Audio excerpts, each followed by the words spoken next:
Hello everyone, সবাইকার একটা নতুন ভিডিওতে স্বাগতম।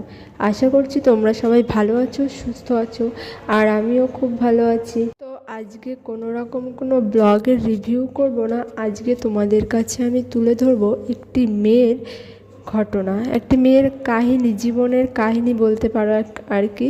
একটা বাস্তব কাহিনী, একটা সত্যি ঘটনা। সো প্লিজ 2-3 মিনিট ধৈর্য ধরে পুরো কথাটা শোনো, আর শেষে গিয়ে তোমাদের কি মনে হয় সেটা তোমাদের মতামত কমেন্টের মাধ্যমে জানিও। তো আমাদের জীবনে সবারই কম বেশি ভালো খারাপের মধ্য দিয়েই বেড়ে ওঠা হয়ে থাকে আর কি। তো আজকে যে মেয়েটির কথা বলতে চলেছি সে খুবই ইমোশনাল আর কি। মনের দিক থেকে সে খুবই নরম, খুবই দুর্বল, অল্পতেই কাউকে বিশ্বাস করে ফেলে, কারোর ওপর ভরসা করে ফেলে, কাউকে ভালোবেসে ফেলে। সে এতটাই দুর্বল। আমরা সকলেই জানি মেয়েরা সাধারণত বাবার খুব আদরের হয়, কিন্তু এই মেয়েটি তার বাবা, মা এবং একটা ভাই, তিনজনেরই খুব আদরের, খুব হাসি খুশি পরিবার। ফ্যামিলিতে যতই দুঃখ কষ্ট আর যতই ঝামেলা যাই থাকুক না কেন, চারজন মিলে খুব হাসি খুশি নিজেদের মতো দিন কাটায়। তারা খুব কারোর সঙ্গে মেলামেশা করে না, মানে কোনো রকম কোনো ঝুট ঝামেলার মধ্যে তারা যায় না। তারা নিরিবিলি শান্তশিষ্ট স্বভাবের মানুষ সবাই। এভাবেই তারা দিন কাটাচ্ছে। সব রকম পরিস্থিতি এড়িয়ে তারা খুব হাসি খুশি দিন যাপন করে। দেখতে দেখতে সেই ছোট্ট মেয়েটিও বড় হয়ে যায়, 15-20 বছর বয়সও হয়ে যায়। তখন তাদের গল্পে শুরু হয় নতুন মোড়। সকলের আদরের সেই মেয়েটি হঠাৎ করে ভালোবেসে ফেলে, আর এটাই ছিল তার জীবনের সবথেকে বড় ভুল। এটাই তার পরিবারকে এক নিমিষে তছনছ করে দেয়। কেউ কারোর সঙ্গে এখন ঠিকমতো কথা বলে না, কারণ তারা জানতে পেরে যায় তাদের আদরের সেই সোনা মেয়েটি অন্য কারো মায়ায় আবদ্ধ হয়েছে, অন্য কাউকে ভালোবাসছে, তাকে নিয়ে স্বপ্ন দেখছে।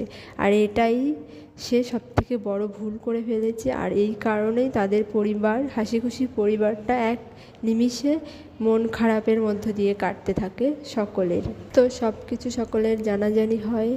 দুদিক থেকেই মেয়েটির ওপর চাপ আসতে শুরু করে, একদিকে বাড়ি থেকে, অন্যদিকে প্রেমিকের থেকে।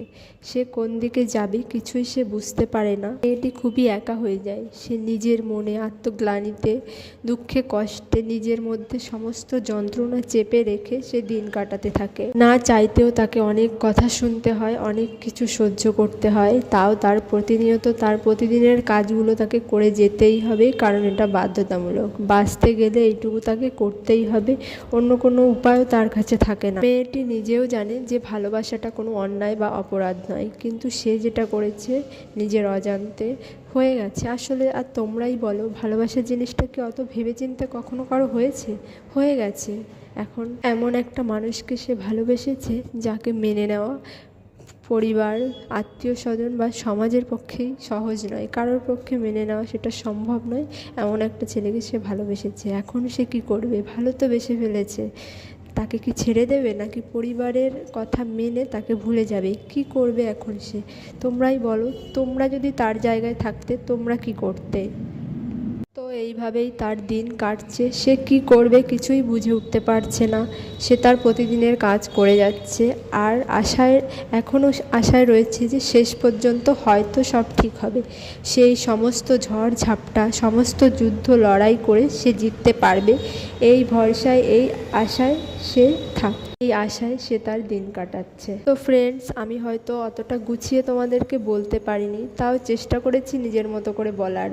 আর এই যে গল্পের যে মেয়েটা, এর এখন কি করা উচিত, তোমরা এর জায়গায় থাকলে কি করতে কমেন্টে জানিও। আর ভিডিওটা ভালো লাগলে অবশ্যই চ্যানেলটাকে সাবস্ক্রাইব করে দিও। টাটা।